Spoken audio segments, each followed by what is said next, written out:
हमारी तरफ भी देखिए, ये 3 मुद्दे हैं हमारे इस पर। रावत जी, एक शब्द ईडी जिसे सुनकर अच्छे अच्छे काम भी आते हैं, सोनिया गांधी और राहुल गांधी पर ईडी की कार्रवाई को लेकर क्या कहेंगे आप? देखिए, जिस मामले को लेकर के सोनिया जी पर, राहुल जी पर ये केस दर्ज किया जा रहा है, ये नेशनल हेराल्ड जो है देश की आज़ादी के दिनों से ही कांग्रेस का पेपर है। तक गंगा पवित्र रहे और धरती के प्राणियों के पाप के नाशनी मोक्षदायिनी बनी रहे। रावत जी नमस्कार। नमस्कार जी। कैसे हैं आप? बहुत अच्छे। गंगा समा यात्रा को लेके आप क्या संदेश देना चाहते हैं? हमारा बिल्कुल 3 स्पष्ट संदेश है, बल्कि ये एक प्रकार से जन जागरण अभियान जैसा है। गंगा और गंगा सहित जितनी हमारी नदियों की घाटियाँ हैं वो हमारी बहुत महत्वपूर्ण घाटियाँ हैं, हमारी जीवनदायिनी घाटियाँ हैं। जिस प्रकार से उसके परिवेश को नष्ट किया जा रहा है, बड़ी बड़ी अट्टालिकाएँ बन रही हैं, बड़े बड़े बिजनेसमैन आ रहे हैं, बहुत बड़े बड़े होटल्स बन रहे हैं, कहाँ के लोग हैं, क्या लोग हैं, किस तरीके से रखेंगे, तो उससे सारा जो है गंगा और हमारी नदियों के जो परिवेश है वो परिवेश बिगड़ने की पूरी संभावना है। मैं चाहता हूँ उसके खिलाफ जागृति हो। और दूसरा हमारा उद्देश्य है, राज्य की राजनीति जो है विषयों पर होनी चाहिए, जनता के मुद्दों पर होनी चाहिए। बेरोजगारी, महंगाई, गरीबी, भ्रष्टाचार, ये सब मामले होने चाहिए। इसमें किस पार्टी की सोच अच्छी है, कौन सी पार्टी अच्छा रोड मैप ले करके आ रही है, जनता उसको चुनेगी। लेकिन हम देख रहे हैं हर चुनाव में भाजपा कुछ ऐसे मुद्दों को ला रही है और पूरे चुनाव का अपहरण कर ले रही है। ये तो बिल्कुल पक्के रावण की संतान हो गए। 2017 में इन्होंने जो है कह दिया कि शुक्रवार की, जुम्मा कहते हैं शुक्रवार को उर्दू में, तो जुम्मे की नमाज अदा करने की छुट्टी कर दी। अरे कहाँ कर दी? इतने बड़े उसमें 8-9 साल में एक भी नोटिफिकेशन नहीं दिखा पाए। और आप सब पत्रकार बंधु, आप जानते हैं गांव घरों में सब जगह स्कूल भी है, कॉलेज भी है, अस्पताल भी है, दूसरे सरकारी कार्यालय है, कहीं छुट्टी हुई? किसी शुक्रवार को छुट्टी हुई? लेकिन भाजपा ने 2017 में ये झूठ बोल करके लोगों की भावना को भड़काया और चुनाव का अपहरण कर लिया। फिर ये 2022 में एक और झूठ गढ़ दिया चुनाव के बीच में, कह दिया कि कांग्रेस ने कहा है सत्ता में आएंगे तो मुस्लिम यूनिवर्सिटी बनाएंगे। अरे भाई, कहाँ है बयान? किसी चैनल में दिया है, किसी यूट्यूबर को दिया है, किसी पॉडकास्टर को दिया है, किसी को दिया है? दिखाओ तो सही बयान। किसी पंजीकृत पेपर में छपा है, उसकी कटिंग दिखाओ। मैं तो 10 लाख का इनाम घोषित कर चुका हूँ, नहीं दिखा रहे। बल्कि मैंने ये भी कह दिया, मैंने कहा तुम खुद दिखा दोगे ऐसा तो हम राजनीति छोड़ देंगे, लेकिन नहीं दिखा रहे, चुप है। बल्कि अब तो मैंने कहना शुरू कर दिया, मैंने कहा भाजपा ही लब्बार हैं, झूठे हैं, और ये दोनों जो है झूठों के गर्व से इनकी त्रिवेंद्र सरकार भी और ये धामी सरकार भी पैदा हुई। इसी कारण राज्य में आज असंतोष का वातावरण है, हर आदमी परेशान है, हर आदमी जो है कुछ उखड़ा सा, उदास सा है, क्योंकि ये जब झूठ से सरकार बनेंगी, झूठ के पैदाइश से सरकार बनेगी, तो ऐसा ही होगा। तो एक तो ये राजनीति जो है मुद्दों पर होनी चाहिए, जनता के मुद्दों पर होनी चाहिए, ये क्योंकि राज्य की राजनीति रूपी गंगा को भी स्वच्छ करना जरूरी है। और तीसरा, विपक्ष को ताकत दीजिए। मैं कहने के लिए आया हूँ कि भाई चुनाव हो रहे हैं, हर चुनाव में जो है लोग ले धमाधम वो भाजपा को ही। अरे भाई, कांग्रेस भी तो एक पार्टी है, आप हमको भी दीजिए, हम आपके सवालों को उठाएंगे। गरीब के सवाल को उठाएंगे, लोगों को मकान नहीं मिला उसका सवाल उठाएंगे, कहीं सड़क में गड्ढे हैं उसके सवाल उठाएंगे, कहीं बसें ठीक से नहीं लग रही हैं उसका सवाल उठाएंगे, स्कूल में टीचर नहीं है उसका सवाल उठाएंगे। लेकिन आप जो है हमको तो ताकत ही नहीं दे रहे हैं, और सारा भाजपाइयों को बस वो उनके तो गले आ गया, उनमें विपत्ता सा घमंड हो गया है, और हमको जो है आपको दे ही नहीं रहे। तो मैं ये कहने के लिए आया हूँ, कांग्रेस भी एक गंगा है देश की राजनीति की, इस गंगा की भी रक्षा जनता जनार्दन को ही करनी चाहिए। हमारी तरफ भी देखिए, ये 3 मुद्दे हैं हमारे इस पर। रावत जी, एक शब्द ईडी जिसे सुनकर अच्छे अच्छे काम भी आते हैं, सोनिया गांधी और राहुल गांधी पर ईडी की कार्रवाई को लेकर क्या कहेंगे आप? देखिए, जिस मामले को लेकर के सोनिया जी पर, राहुल जी पर ये केस दर्ज किया जा रहा है, ये नेशनल हेराल्ड जो है देश की आज़ादी के दिनों से ही कांग्रेस का पेपर है। उसकी सारी संपत्तियां, सारे उसके जो वो हैं धारक हैं, शेयर होल्डर्स हैं, वो सब वो लोग हैं जो कांग्रेस से जुड़े हुए लोग हैं, कांग्रेस के लोग हैं। और उनमें जो कर्मचारियों का पेमेंट हो गया था, पत्रकारों का पेमेंट हो गया था 100-150 करोड़ रुपए से ज़्यादा जो है, उसके लिए यंग इंडिया नाम की एक कंपनी बनाई गई और उस कंपनी के माध्यम से जो है उनका सारा पेमेंट निश्चित किया गया। अब ये कहते हैं कि साहब ये क्यों बना दिया गया, आप इस संपत्ति का हरण करना चाहते हो। हम कह रहे हैं कि वो कंपनी जो बनाई गई है वो कोई लाभ की कंपनी नहीं है।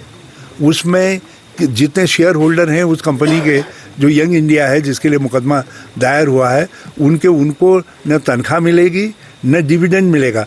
यदि कोई लाभ कमाएगी तो वो लाभ भी उनमें नहीं जाएगा, वो कंपनी के पास ही रहेगा।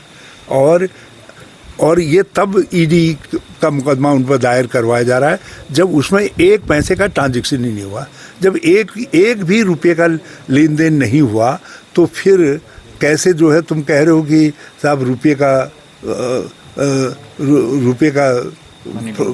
वो कर दिया गया करके। तो ये एक झूठ है, सफ़ेद झूठ, और उस झूठ के आधार पर हमारे नेताओं को, विपक्ष की आवाज़ को बंद करने के लिए ये षड्यंत्र किया जा रहा है। और हर इलेक्शन के वक्त में करते हैं।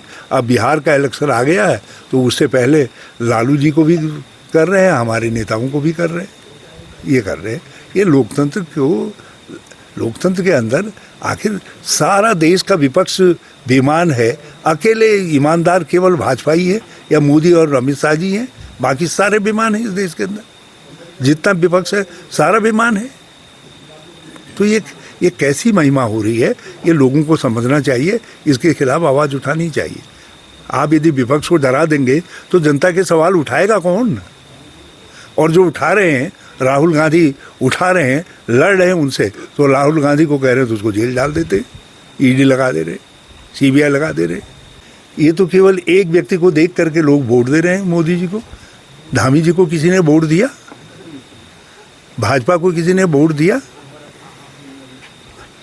तो ये जब एक व्यक्ति को देख करके वोट दे रहे हैं, आप अपने मुद्दों पर वोट ही नहीं दे रहे हैं।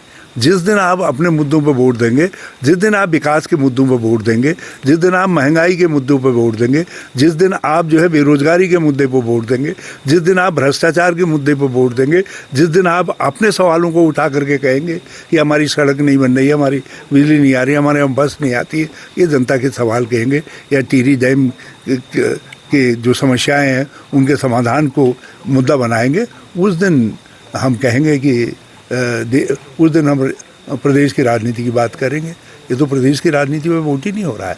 हम तो लोगों से कह रहे हैं अपनी राजनीति पर, अपने प्रदेश के सवालों को वोट दो ना। रेखा पट्टी के सवाल पर वोट होना चाहिए, इसमें टिहरी के सवाल पर वोट होना चाहिए, इसमें गढ़वाल के सवाल पर वोट होना चाहिए। ये तो उनके सवालों पर वोट ही नहीं हो रहे हैं।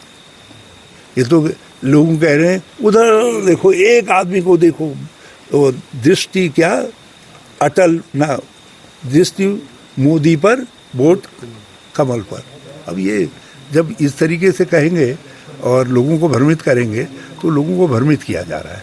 हम कांग्रेस के लोग इस प्रयास में लगे हैं कि देश जो प्रदेश की राजनीति है, सारे लोग इसमें आपके नेगी। मुझे बड़ी खुशी है कि प्रतापनगर ने एक बहुत ही जांबाज होनहार नेता को जो है विधानसभा में भेजा है, और मैं बल्कि बहुत आभारी हूँ प्रतापनगर के लोगों को। आपने हमारे विकास का सम्मान किया और विकास के अग्रदूत के रूप में विक्रम को भेजा है वहाँ विधानसभा में। और मुझे खुशी है आज ये कांग्रेस के नेता के रूप में सारे प्रदेश में कांग्रेस की राजनीति को खड़ा करने का काम कर रहे हैं। तो हम लोग अब इस कांग्रेस की राजनीति खड़ी हो, विपक्ष की राजनीति खड़ी हो, प्रदेश के सवालों की राजनीति खड़ी हो, उस काम पर लगे हुए हैं। धन्यवाद आप सभी का।